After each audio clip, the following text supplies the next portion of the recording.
Hi everyone, my name is Tyler Rhorick. I'm the Director of Studio Programming, and I'm talking on The Big Red Show, pre-recorded from New York. Hi everyone, my name is Aparna. I'm your host for the interview segment of The Big Red Show.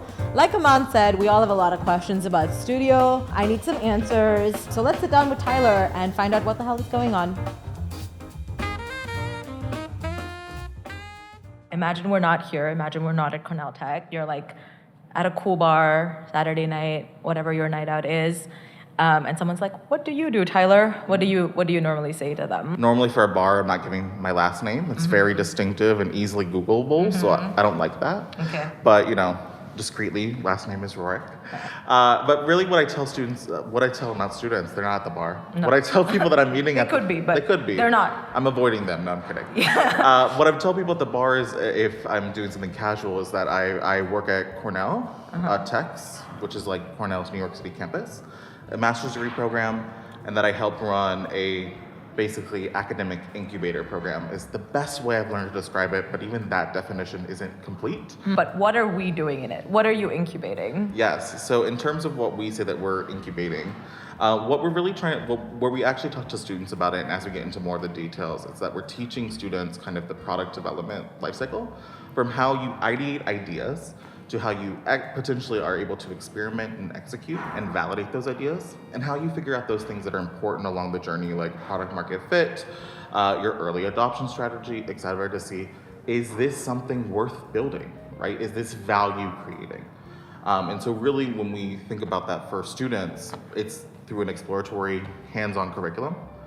The reason this program is called Studio actually is that the original basis of this program is more based in arts education, which is interesting. Okay. Which is focused on this idea that we were going to create an environment where we're critiquing each other, we're offering feedback to each other, more similar to an art degree program, that you might have an art critique, which is why we're colloquially called Studio. Okay, so now I think we're going to come to like a slightly controversial question Please do, that I think we were excited to talk about also, which is why, maybe especially this year, Studio has been so prescriptive about the use of AI. Okay. Because some of the how might we's are very broad and on purpose, and some of them are like things that cannot be solved by AI. Because the answer to some of the how might we's might be like, oh, you should build a good macro in Excel, or you should fix capitalism, or you should have more difficult government thing to do to fix regulation, capitalism, right? but yeah. Yeah. So and it has felt prescriptive to me, to a lot of people I've spoken to about the use of AI. And so are we kind of like riding the wave of the hype cycle, or is this, how do you see this evolving going forward? And what was the decision to bring AI in and have it be a central focus this year? Of course, and I'm so glad we have the opportunity to talk about this question. Really, where this kind of came up from an idea is that Cornell Tech, in its positioning, is not only trying to be an entrepreneurship campus, but also trying to not ride the waves of AI, but be the wave breaker in AI. So if you look at our website right now, you'll see that we're positioning ourselves as driving the AI era. And so I think when we took that kind of positioning, we tried to figure out, okay, this is something that is going to be important to business. It's what businesses are telling us they want to hire talent in these fields. So what do we do about it? How can we have this as being part of every student's education? Because Studio was the only class that all students take, we thought that could be a good place. And we thought it made sense insofar that that ended up being a lot of the solutions we were seeing in previous years.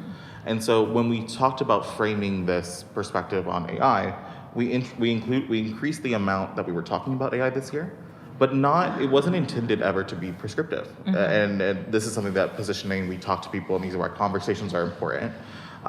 It was more so meant to be able for you to have an objective perspective on what the tool is, where it's good, where it's bad, and to understand that as you go out in your career and everyone tells you, oh, we should use AI, to give you a lens of saying, oh, hold on, maybe we shouldn't. Maybe it's not the right application. Maybe this isn't the right use of AI in this case. And what should we be looking to get out of it? What do you hope that we get out of it in a best case scenario? Yeah, that's a great question. I would say in a best case scenario, I hope that students leave with at least a sense of optimism. And that sounds weird, but I'll talk about it a little bit. Is that I think oftentimes the entrepreneurial space can seem exclusionary. A lot of times students come in and think, I don't see myself being a founder because most of the idols of entrepreneurship are these older, dusty men who, have been along historically, etc.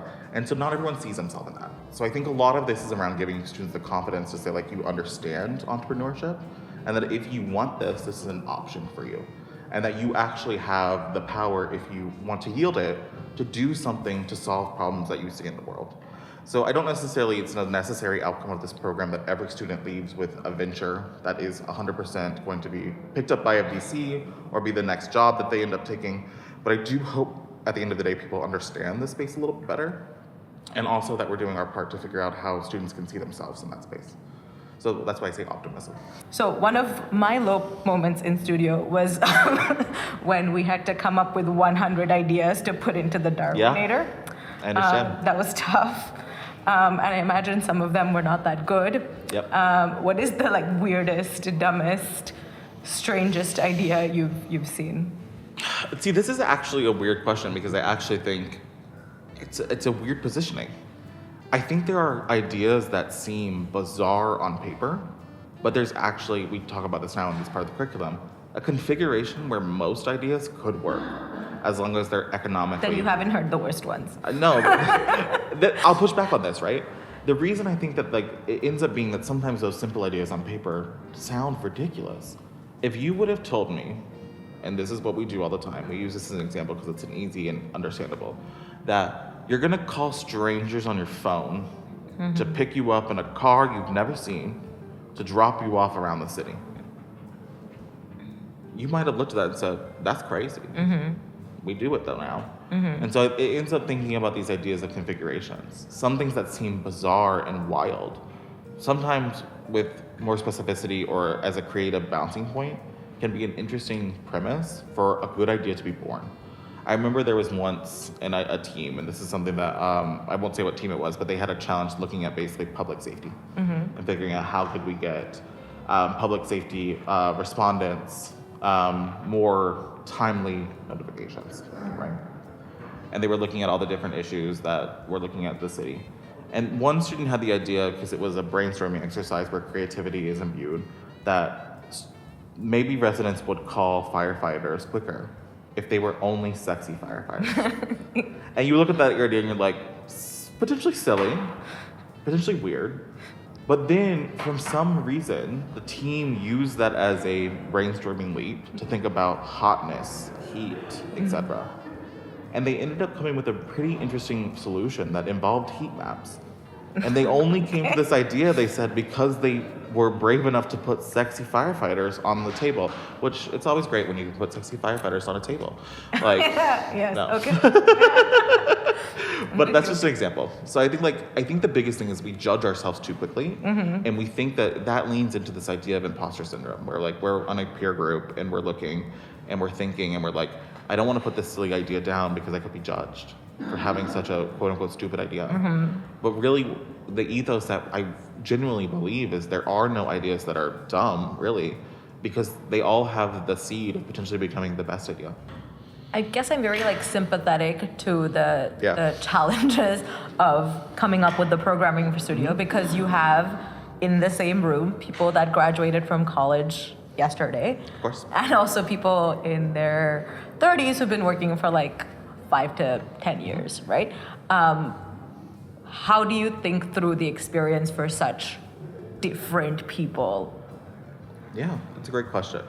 I think in terms of the way that we think about the experience for such different people, we understand, I think, pretty innately that it's, again, as a product, we ourselves are a product. It's Product Studio. Product Studio is our product. Yeah. It's going to be impossible to please every single type of student out there. So the best we can do is articulate Cornell Tech as being a unique offering and try to deliver as much to that positioning as we can. And so when we look at the different audiences that come into studio, I think it ends up also being a marriage of sorts. Sometimes, I don't know if anyone's actually gotten married from the program, but it's a marriage of sorts. I'm sure someone has. Probably. Yeah. But it ends up Statistically, we should put 10 years at least old, so maybe someone has. Yeah. But I would say it ends up being an idea that it's basically inviting everyone into the sandbox, and that we're going to learn all different things together.